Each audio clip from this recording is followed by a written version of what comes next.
Hey guys, welcome back to one new another vlog. और अभी मुझे रिसेंटली मतलब अभी फिलहाल में डांट पड़ती जा रही है। रिसेंटली नहीं, मुझे बस डांट पड़ती है, दिन भर डांट खा के मन अच्छा हो जाता है इसका। इसलिए बस जिसको देखो अगर बगल से जाते जाते प्रिया को डांटता चला जाए। ये वाला कितना कूल मस्त लग रहा है, ये वाला पैंट। भाई तुम्हारी शॉपिंग मतलब लड़की तो लड़की छोड़ो, उसको भी चाहिए। लो मोती आ गया, लगता है मोती आ रहा है क्या?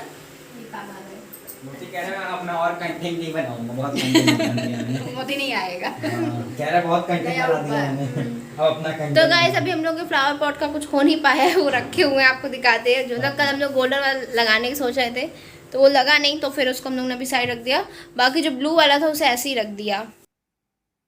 और यहाँ पे अब मैं जा रही हूँ किचन में, क्योंकि मेरे सारे काम सुबह के ख़त्म हो चुके हैं, जैसे कि झाड़ू पोंछा, कपड़ा और पूजा वगैरह करना, ये सब हो चुके थे। और बस नाश्ता बनाना बाकी था, तो मैंने सबसे पहले आटा लगाना शुरू कर दिया है। यहाँ पे मैं कचौरी का आटा लगा रही हूँ, क्योंकि कचौरियाँ बहुत ही अच्छी लगती हैं सुबह टाइम, अगर चाय के साथ बना लो इनको, तो ये चटनी बना लो, कचौरी बना लो, तो काम चल जाता है। तो वही मैं बनाना शुरू कर दी थी। और यहाँ पे क्योंकि आज मुझे अचार भी बनाना था, बहुत सारे काम थे, और थोड़ी सी मुझे झालर वगैरह जो पूजा मतलब सजाने के लिए, वो भी थोड़ा बहुत बनाना था। तो मैंने कहा लाओ कचौरी सेक देते हैं, तो इससे काफ़ी देर मतलब ना खाना भी हो जाएगा, नाश्ता भी हो जाएगा, क्योंकि ये भारी होती है तो फिर इसके भूख नहीं लगती है। तो वही मैंने सेकना शुरू कर दिया। और फिर मैंने कहा दोपहर में तो दाल चावल ही बना लूँगी और रोटी वगैरह छोड़ दूँगी, तो वही मैं कर रही थी। यहाँ पे मैंने बढ़िया से आटा लगाया था, जिसमें कसूरी मेथी, अजवाइन, जीरा, सब फ्लेवर इसमें नमक डालकर और थोड़ा सा मोयम डालकर तेल का आटा गूँथ लिया था। इसका एक टाइट डो लगाया था मैंने, और बहुत ही अच्छी इस तरह से कचौरियाँ बनती हैं। अगर आप सब कमेंट करेंगे तो मैं आप सबको भी ये रेसिपी बताऊंगी, क्योंकि इतनी अच्छी बनती हैं ये कचौरियाँ, मेरे घर में अक्सर बनती हैं। और इन्हें बहुत ज़्यादा पतला और मोटा नहीं बेलेंगे, नज़र बड़ा साइज़ का बेलेंगे, तभी ये अच्छी सी क्रिस्पी सी बन के तैयार होती हैं। तो बस मैं वही बेल रही थी, और एक तरफ मैंने तेल को भी गर्म करने रख दिया था, क्योंकि एक साथ ही मैं 4 से 5 डाल देती हूँ। और इस समय दिवाली का काम भी बहुत चल रहा है, तो मेरे यहाँ भी काफ़ी काम रहता है। और अभी मैंने पर्दे वगैरह जो हैं वो अभी धुले नहीं हैं, और जैसे ही टाइम मिलेगा तो मैं उनको भी धुलूँगी। और बस मैंने यहाँ पे तेल गरम किया और कचौरियों को डाल दिया। तो यहाँ पे मैंने मीडियम आंच में मैंने सेका, उसके बाद मैंने थोड़ी सी मीडियम आंच कर दी, क्योंकि मैं छोटे वाली तरफ से मतलब सेक रही थी, बड़ा जो चूल्हा होता है उस तरफ नहीं, ताकि ये अच्छे से फूल जाएं। और देखें कितनी बढ़िया ये फूल रही हैं, और अंदर से ये क्रिस्पी सी रहती हैं, बढ़िया सी रहती हैं खाने में। ऐसा नहीं है कि पूड़ी के जैसे बहुत सॉफ्ट सॉफ्ट रहती हैं, तो जैसे खस्ता वगैरह होते हैं क्रिस्पी से, वैसे मैं बना रही थी। अब मैंने अचार बनाना भी शुरू कर दिया था। उसके लिए मैंने मेथी दाना 2 चम्मच गरम करने के लिए रख दिया था। और यहाँ पे अब मैंने ये राई डाल दी है, मतलब काली वाली है, पीली वाली भी डाल सकते हैं, वो मेरे पास अभी थी नहीं, तो मैंने यहाँ पे काली वाली का इस्तेमाल किया है। इससे भी अचार बहुत ही अच्छा बनता है। और 1 चम्मच जीरा और 1 चम्मच सौंफ को भी साथ में भूंज लिया है। और बस इस तरह से मैं अचार बनाती हूँ जब भी कभी बनाना पड़े, अदरक का या मिर्ची का या लहसुन का। और ये मसाला तुरंत ही तैयार हो जाता है, टाइम नहीं लगता है। जैसे हम लोग साल भर के लिए नहीं बना के रख पाते तो कोई दिक्कत नहीं होती है, क्योंकि मैं इन सारी चीज़ों को सूखा इस तरह से भूंज लेती हूँ और फिर मिक्सी में डालकर पीस लेती हूँ जब ये ठंडे हो जाते हैं। तो इनको मैंने ठंडा कर लिया है, और इनको मैं मिक्सी में डालकर पीस लूँगी। और आंवला को भी मैंने पहले से उबाल के रखा था। अब जैसे ही मेरा तेल गर्म होगा, तेल अपने हिसाब से आप कम ज़्यादा अचार में डाल सकते हैं, कोई दिक्कत नहीं होती है इसमें। मैं तेल गर्म होगा तो मैं गैस को बंद करूँगी और हल्दी को डाल दूँगी, हल्दी हमारी जल ना पाए। और थोड़ी सी मैं इसमें मिर्ची भी डाल दूँगी। मिर्ची की ज़रूरत नहीं है, क्योंकि यहाँ पे मैं आंवला और मिर्ची दोनों मिक्स अचार बनाने वाली हूँ। आंवला मेरे जैसे ही ठंडे हुए तो मैंने इनके बीज हटाना शुरू कर दिए इस तरीके से। और बस सारे आंवले इस तरह से मैं खोल लूँगी और फिर इसके बीज हटा दूँगी, साथ में मिर्ची भी काट लूँगी। तो मैंने वही काटा, और फिर ये दोनों तैयार हो गए तो मैंने मसाले जो ठंडे हो गए थे उनको पीस लिया, और बढ़िया महीन पीस के तैयार कर लिया।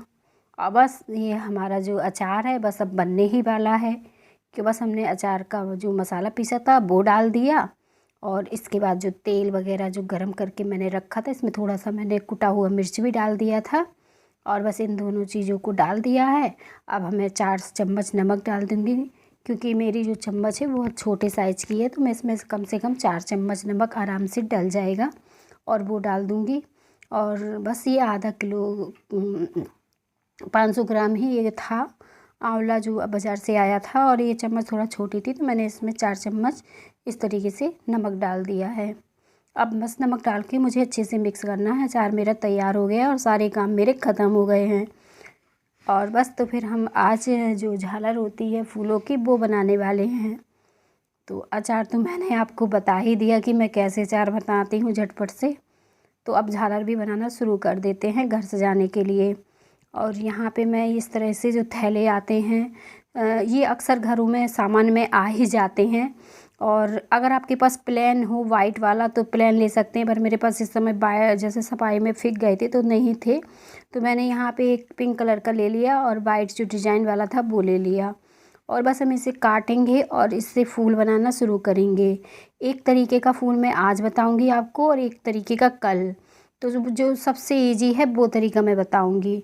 मैंने दोनों तरफ से इस थैले को काट लिया है, क्योंकि इससे हमें झालर बनानी थी, तो मैंने पहले इसको इस तरीके से काट लिया और फिर बीच से भी काट लिया, और सारे मैंने इसी तरह से काट के तैयार किए। और इसको मुझे चौकोर काटना था, तो मैं चौकोर पीसेस में इसे काट लूँगी। और जैसे ये काटूँगी वैसे ही मैं जो वाइट वाले होते हैं उनको भी काटूँगी।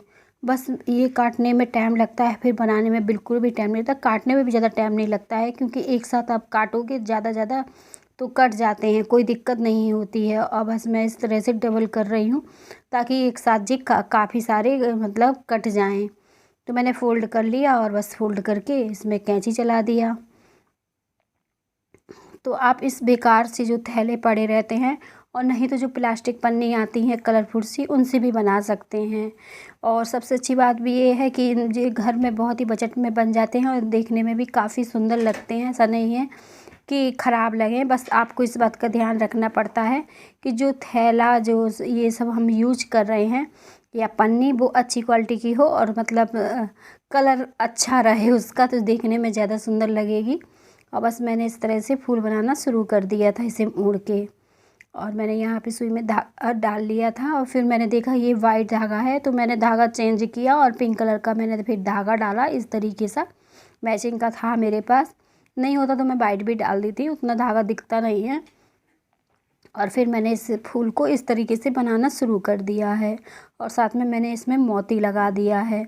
और आप इस तरह से देखिए, ये जो कान में मैल साफ़ करने वाली रहती है, इसमें पाइप रहता है, तो मैंने आगे पीछे का हटा के ये पाइप इस्तेमाल कर लिया था फूल में डालने के लिए। वैसे तो पैकेट पाइप का बहुत ही सस्ता 10 रुपये तक का पैकेट मिलता है, पर वो जल्दी किसी से मिलने नहीं लगता, तो मैंने ये तरीका भी बता दिया है।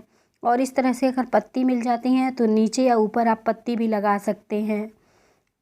और बस अब मैं वाइट वाला फूल भी इसी तरीके से बना लूँगी जैसे मैंने अभी इस तरह से बनाया था।